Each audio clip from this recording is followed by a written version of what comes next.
Bonjour à toutes et à tous, bienvenue pour une nouvelle vidéo. On va discuter aujourd'hui de quoi? Eh bien, de ce petit bijou qui est juste là. Qu'est-ce que c'est ça? Ça c'est l'Osmo Action. Allez, c'est parti.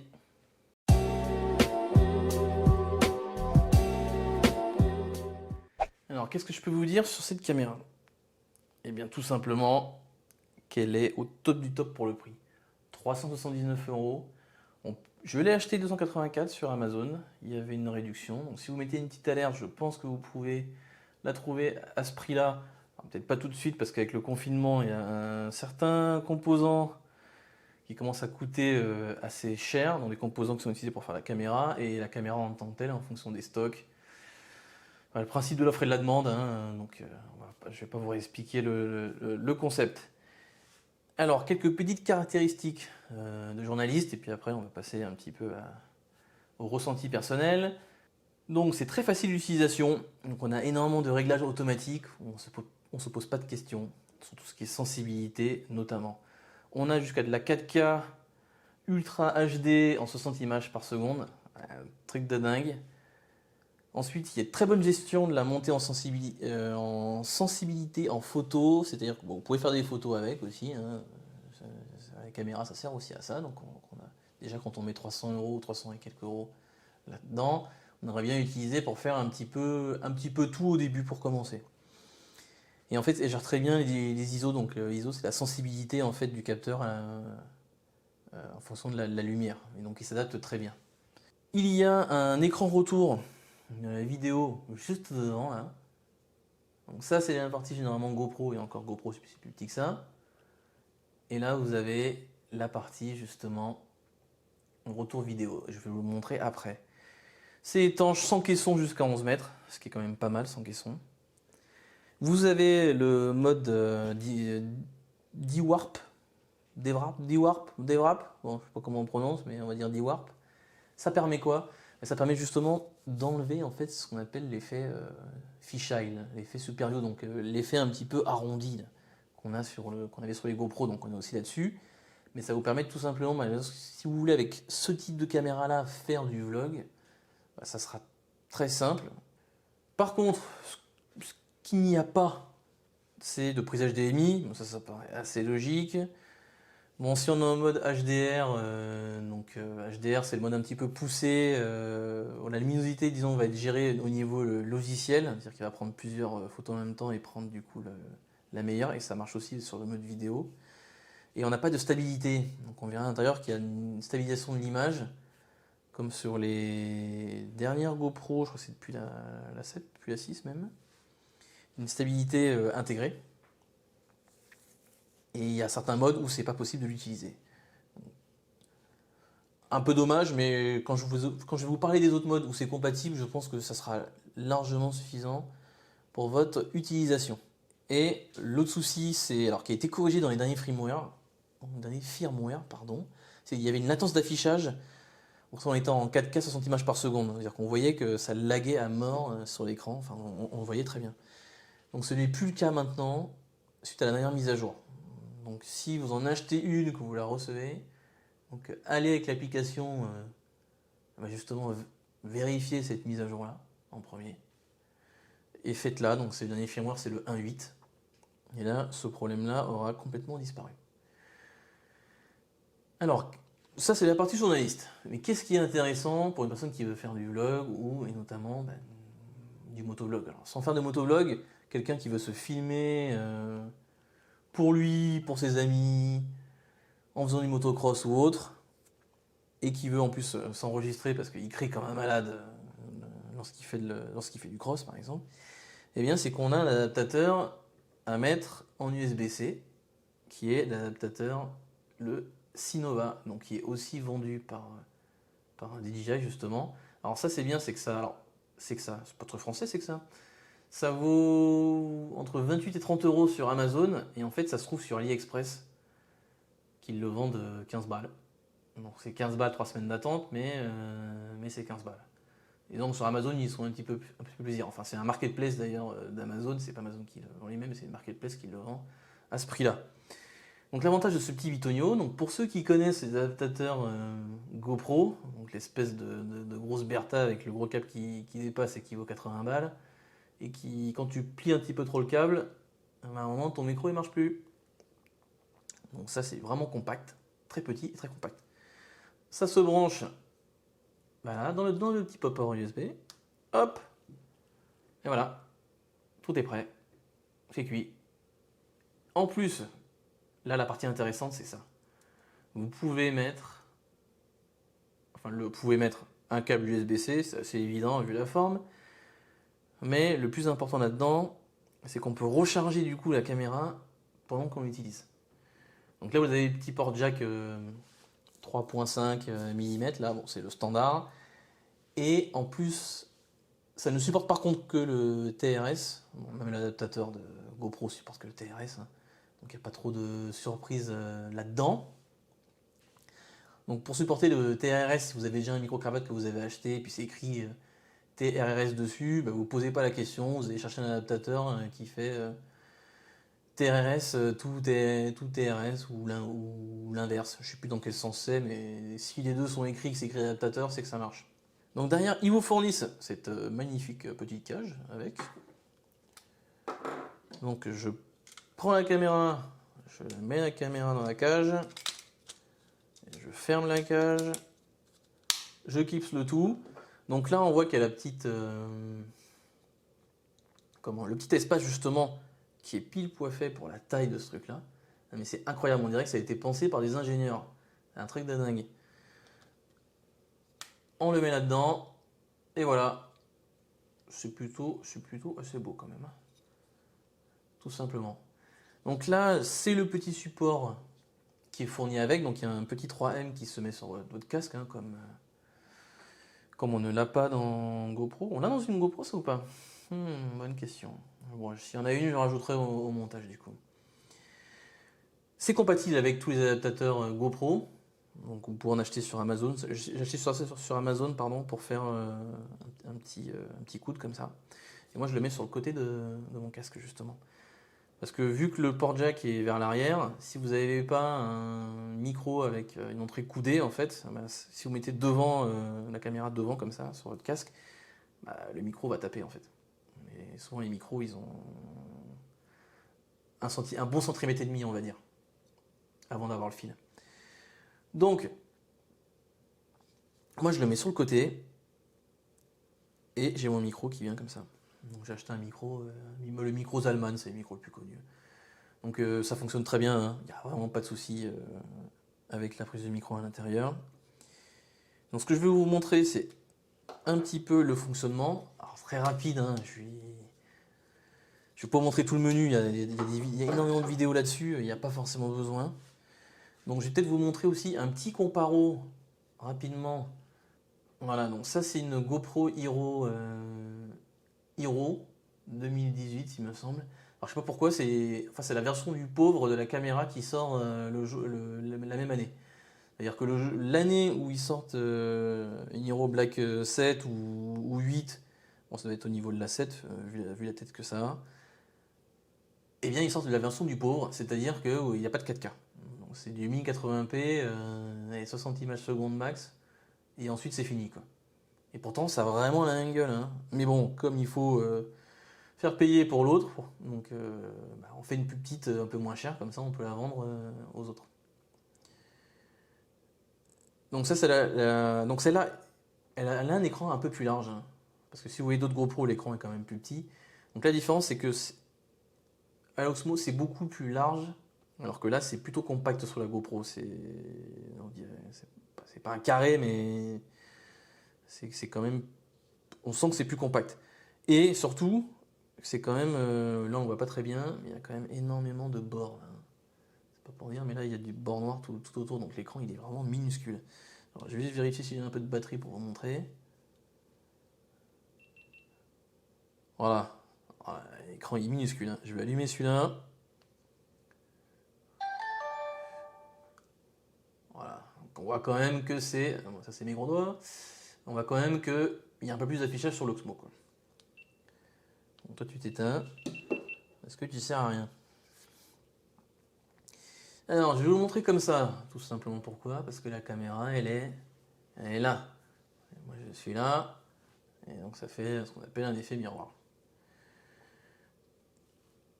Ici, lorsque vous descendez, vous avez ce magnifique menu avec ces petites icônes. J'avoue que je préfère toujours avoir un petit peu de texte en dessous pour comprendre à la place. Mais bon, là, on comprend que c'est un engrenage, on comprend que c'est des paramètres. Donc à l'intérieur, il y a tout plein de paramètres. Derrière, et qu'est-ce qui est intéressant là-dedans? Pas grand-chose. En même temps, bon, si on peut formater la carte. Et derrière, on a la réduction de bruit du vent, justement, qui peut être intégré dedans. Donc ça aide pas mal, même si, bon, si vous mettez un micro-cravate, que vous mettez dans le casque, mettez quelque chose devant, dessus, au cas où il y a un petit peu de vent, mais vu qu'il y a toujours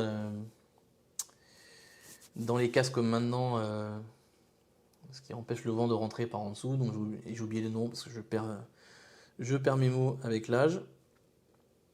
Donc là, il y a le système de commande donc, qui permet en anglais, et je pense que c'est la seule langue, il n'y a pas le français pour l'instant, permet de dire de commencer en fait l'enregistrement ou d'arrêter. Donc là, il y a d'autres modes, mais je vous laisserai regarder d'autres vidéos parce que je ne vais pas tous les faire là, ça n'a pas forcément beaucoup d'intérêt pour vous. Ça, c'est le. Moi, je tourne 2 secondes.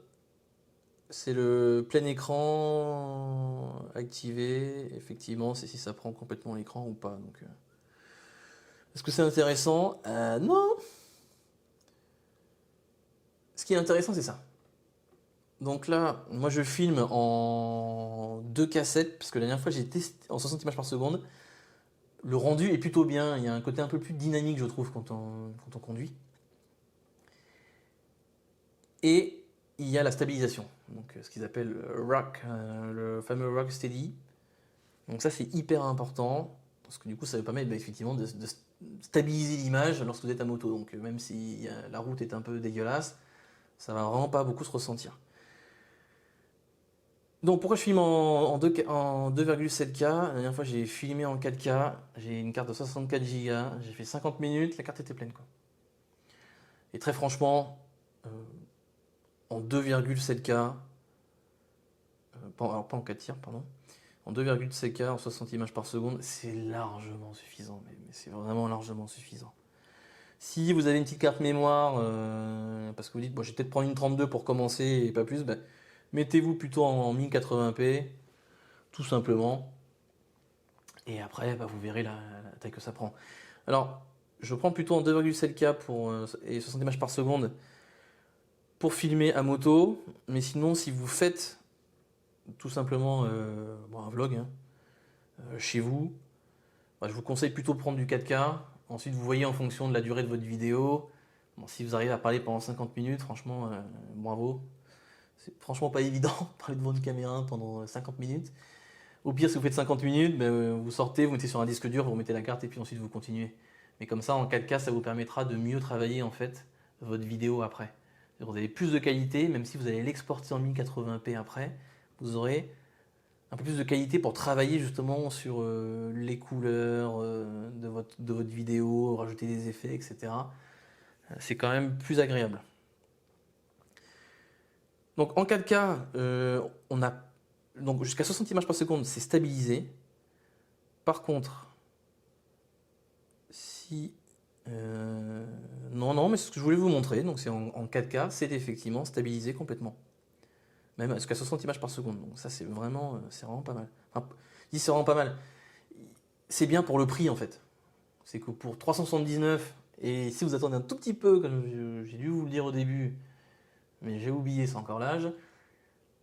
Je l'ai acheté à 289 euros sur Amazon. Ou 84. Bonne question. Bon, pour 5 euros, la différence n'est pas énorme. Et vous avez voilà, l'ensemble de ces fonctionnalités-là à l'intérieur que vous pouvez trouver sur une GoPro 7 ou 8 qui vaut une blinde à 450 euros, quelque chose comme ça. Donc voilà pour les modes. Hop, je le remets comme avant, mais c'est pas très grave. Ensuite, lorsque vous allez sur le côté, il y a différents menus. C'est pour la sensibilité ici, et, notamment. Mais ça, je touche pas, je laisse tout en auto. Ça gère très bien, justement. C'est ça l'avantage de cette caméra. et le fameux déwrap qui est là. Donc lorsque vous appuyez, lorsque vous mettez, bon, vous n'allez pas voir grand chose. On va mettre un truc en dessous. Donc ça c'est on et ça c'est off. Est-ce qu'on voit bien la différence? On ne la voit pas. Bon, bah, en fait ça enlève l'effet fisheye, tout simplement. Voilà. C'est aussi simple que ça. Donc l'effet espèce l'effet un petit peu bulle lune là, arrondi, mais ça permet de l'enlever. Donc quand vous faites du vlog, vaut mieux l'enlever. Justement, sinon ça va faire un peu une tête bizarre quand vous allez filmer. Et j'ai pas de vidéo, donc j'ai rien dans la carte SD, donc je vois pas le menu. Sur le côté, il y a un truc très intéressant qui s'appelle, où c'est écrit quoi? C'est écrit QS. QS pour Quick quelque chose? Ben, je sais plus. Lorsque j'appuie, tout simplement, ça fait en fait défiler les différents modes. En fait, il y a dans le menu, vous pouvez définir différents profils. Ce que vous voyez écrit là, c'est écrit C1 et, allez, et là c'est écrit C3. Je sais pas où il est passé C2. Je suis pas allé jusqu'à C6. Et donc c'est assez simple, c'est que si vous savez le nombre finalement de contrôles que vous avez, vous êtes sur la moto, vous appuyez une fois, ok, vous savez que c'est le mode numéro 1, donc 1080p. Vous appuyez une deuxième fois, vous êtes en 2,7K. Donc c'est quand même pratique, c'est ah oui, j'ai quasiment plus de mémoire, etc. Ok, je vais peut-être repasser en 1080p pour ce que j'ai à filmer. Donc je suis plus à moto, je descends, je vais filmer un truc, je mets plutôt en 1080p. Vous pouvez switcher rapidement comme ça. Ça, je trouve ça plutôt génial. Et quand vous appuyez longtemps, ouh, ce petit bruit sympa. Et c'est un switch d'écran. Et ça filme quoi? Ça filme la petite caméra qui est juste là. Et ça, c'est vraiment hyper pratique pour faire comme je disais, pour faire du vlog tout simplement. Ouh, c'est beau. Ce petit son, c'est beau. Bon, voilà ce que je peux vous dire sur cette caméra. En tout cas, ce que je peux vous montrer. Donc finalement, qu'est-ce qui est important là-dedans? Donc c'est les modes dont je vous ai parlé au début, la 4K 60 images par seconde en stabilisé. Donc ça c'est vraiment génial. Donc, enfin jusqu'à 60. Donc tout ce qui est en dessous est forcément du coup stabilisé. Vous avez ce petit écran ici qui vous permet de faire aussi du vlog si vous le souhaitez. Bien sûr, vous pouvez faire du direct sur Facebook et YouTube. Donc en plus, vous avez une petite application sur le téléphone qui va vous permettre de gérer tout ça comme un grand. Donc c'est vraiment génial. Ensuite, l'adaptateur ici, ça c'est la meilleure des trouvailles. Enfin, je comprends pas pourquoi GoPro a pas fait un truc comme ça, mais en même temps, vu ce qu'ils ont fait sur celle-là, bref, on va pas baver dessus, mais parce que bon, ils étaient là avant, ils ont quand même fait pas mal de choses, et ça a permis justement aux concurrents de sortir des choses comme ça. Donc on va pas non plus cracher dessus. La crash cage qui est vraiment la crash cage, qui permet justement de mettre votre caméra à l'intérieur. Vraiment très pratique, hein, l'accès des boutons là, est-ce que vous mettez la caméra dedans. Vous avez bien la sensation lorsque vous appuyez dessus, ça appuie bien directement. C'est un peu bête à dire, mais sur des GoPro, des fois, avec des crash cages, des boîtiers, voilà, on va arrêter de parler anglais, des boîtiers tout simplement. Lorsqu'on appuie, on n'a pas l'impression de retour, alors, notamment avec les gants. Donc, et moi, je le sens bien. Voilà, bon, voilà, vous prenez pas, c'est un petit plus, c'est cadeau. Et on peut enlever cet objectif là. Ça, on peut l'enlever, ça. Donc, j'ai un peu serré quand même quand je l'ai remis, donc je vais pas l'enlever là. Mais si ça pète, vous pouvez le changer. Et en plus, vous pouvez changer en mettant des filtres, ce qu'on appelle les filtres ND, pour pouvoir filtrer la lumière. Donc, bon, ça c'est quand on est un peu avancé, quoi. On veut se faire une petite ambiance lorsqu'il y a beaucoup de soleil, ambiance un petit peu feutrée quand c'est filmé, etc. Ça, la lumière est un peu douce, machin, blablabla. Moi, je connais pas trop ça. Et ça, on peut l'enlever. Donc, sur le design là, je crois que c'est la 6, l'Aero 6, ouais. Ça peut s'enlever.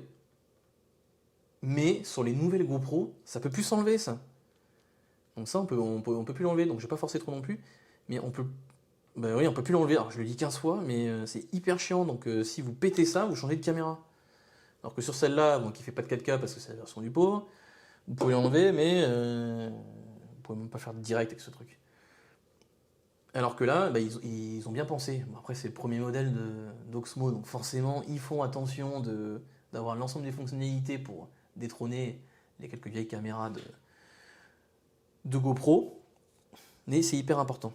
Bon, moi j'ai mis quand même des protections qui se vendent, hein, une protection qu'ils ont ici, qui se met là aussi devant, et là aussi, donc, mais comme ça a été mis magnifiquement, si tu veux bien faire le point, tu vas pas faire le point? Vilain, tu vas pas faire le point, espèce de vilain. Et ça permet d'éviter si ça tombe, de tout péter, quoi. Voilà, c'est tout. C'est tout pété, c'est tout fou, il a pas envie, voilà. Si c'est bon. Il a quelques traces de doigts quand même là ici, hein. Donc bon, forcément.